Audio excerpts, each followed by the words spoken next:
America में रहने वाली 14 साल की लारा के विंटर हॉलीडेज चल रहे थे, जिसमें वो हर रोज़ आधी रात तक जागती थी।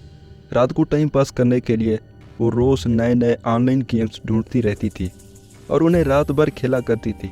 एक रात ऐसे ही गेम ढूंढते ढूंढते उसे एक हॉरर गेम के बारे में पता चला, जिसका नाम था द पाथ गेम। उसने पहले इस गेम के बारे में कभी नहीं सुना था, इसलिए वो इस गेम में दिलचस्पी लेने लगी।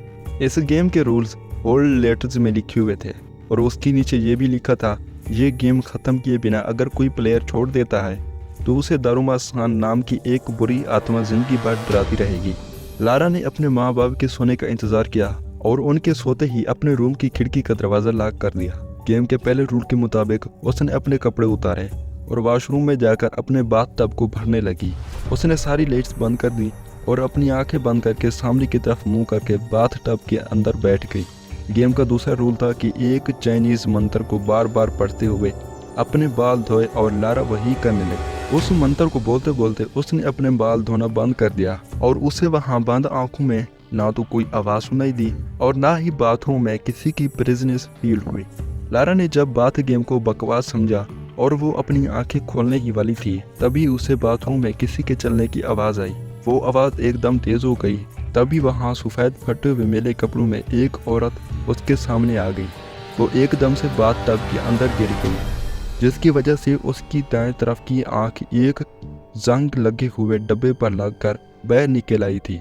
उसकी आंख से बहुत ज़्यादा खून निकलने लगा और वो खून पूरे बाथ टब में फैल गया। लारा आंखें खोलने का सोच ही रही थी, तभी ही उसे इस गेम के रूल्स याद आ गए और उसने उस औरत से पूछा, तुम बाथ टब में क्यों गिर गई हो?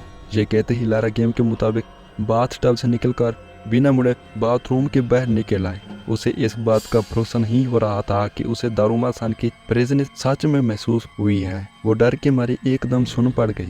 उसका उस वक्त दिल कर रहा था कि वो अपने घर से भागकर कहीं दूर चली जाए और अगर वो गेम के आगे के रूल फॉलो नहीं करती तो दारुमासान उसको हमेशा डराती रहती।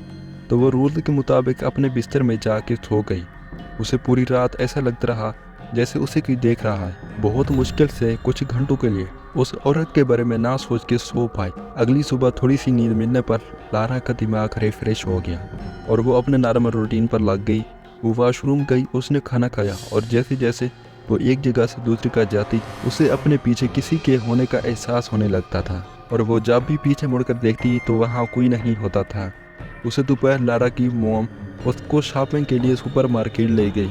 लारा को अब भी लग रहा था कि दारुमासान उसका पीछा कर रही है और लारा को लगा कि वो घर के बाहर निकलने के बाद दारुमासान से शायद बच जाएगी, पर पूरे रास्ते उसे वैसा ही लगता रहा जैसे कि कोई उसका पीछा कर रहा है और उसको देख रहा है। सुपरमार्केट में शॉपिंग करते हुए उसकी मोम दूसरे रूम में कुछ लेने चली गई। लारा एक रूम में घर के बाकी सामान की शॉपिंग कर रही थी जब उसे अपनी आंखों के कोने से एक औरत दिखाई दी। उसने फौरन पीछे मुड़कर देखा, लेकिन वहाँ फिर से कोई नहीं था। वापस आगे बढ़ी और उसका दिल दहल उठा। उसने अपने हाथ में सामान की जगह दारुमासान का कटा हुआ सर पकड़ा हुआ था।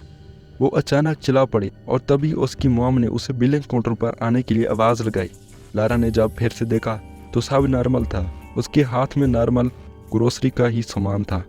लारा बहुत घबरा चुकी थी, लेकिन उसने अपना मन साफ किया और बिलिंग काउंटर पर चली गई। बिलिंग के वक्त उसकी मॉम पेमेंट कर रही थी और लारा अपनी मॉम को सामान दे रही थी। तभी उसे कोने में खड़ी हुई औरत दारुमासान दिखाई दी। उसकी एक आंख की जगह अब एक सुराख था। इससे पहले लारा कुछ कर पाती, वो औरत लारा के बहुत ज्यादा करीब आ गई। तभी लारा को गेम का एक रूल याद आया और उसने दौरान ये रफ जोर जोर से बोला और सुपरमार्केट के बाहर भाग गई। उसकी माँ बिलिंग छोड़कर उसके पीछे भागी और लारा से इसके ऐसे तरीके की वजह पूछने लगी और लारा अब डर के मारे कांप रही थी। अपनी माँ को कोई जवाब नहीं दे पाई। उसकी माँ ने उसे जल्दी से गाड़ी में बिठाया और उसे घर ले आई। फिर वापस जाते हुए पूरे रात लारा को दारुमासान उनकी गाड़ी का पीछा करते हुए दिखाई देती रही। लारा की घबराहट बढ़ती गई क्योंकि जैसे जैसे उसकी मॉम गाड़ी की स्पीड बढ़ाती, दारुमासान उतनी ही तेजी से उसके पास आ जाती। वो लोग जैसे ही घर पहुंचे वैसे ही रोती हुई लारा चिल्लाने लगी, तुरा में, और वो गाड़ी से भागकर घर के अंदर चली गई। लारा को अब डर के मारे बुखार होने लगा था और वो पूरे घर में दारुमासान से बचते हुए तुरा में चिल्लाकर अलग अलग कमरे में जाकर छुपने लगी।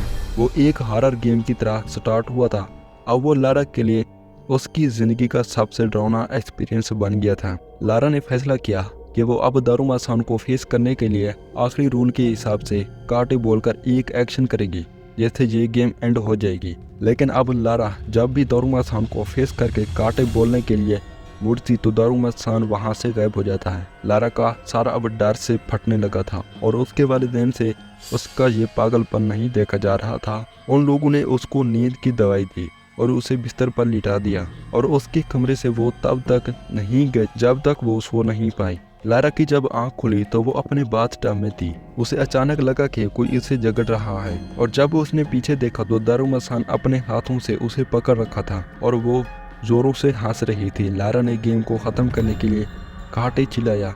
गेम के रूल के अकॉर्डिंग दारूमसान की आत्मा वहाँ से गायब हो जानी चाहिए थी, लेकिन दारूमसान शुरू से हंसने लगी। तभी लारा की सांसें भी बंद हो गई। उसे ऐसा लगने लगा जैसे वो बाथटब के पानी में डूब रही है। डूबते डूबते लारा की आंखें बंद हो गई। जब उसकी आंखें फिर से खुली तो वो अपनी माम के पास अपने बेडरूम में थी, पर पसीने से पूरी तरह गीली थी। तभी लारा की नज़र घड़ी पर पड़ी जिसमें 12:30 हो गए थे। मतलब अगला दिन शुरू हो गया था और लारा गेम टाइम पर एंड करने में फेल हो गई थी। लारा ये देखकर घबराहट के मारे रोने लगी और उसने अपनी मम्मी को जोर से गले लगा लिया। उस दिन के बाद से लारा को हर रात एक ख्वाब आने लगा जिसमें दारूमसान उसे उसी के बाथटब पानी में दबा कर मार रही है। और फिर एक दिन लारा की मौत हो गई और उसकी लाश उसी के बाथटब में तैरती हुई मिली। बाथ गेम के बारे में सबको तब पता चला जब लारा की माँ उसकी डायरी देखी। लारा ने उसमें सब कुछ लिखा हुआ था। क्या आप ऐसी गेम को खेलना चाहेंगे? हमें कमेंट्स में ज़रूर बताएं।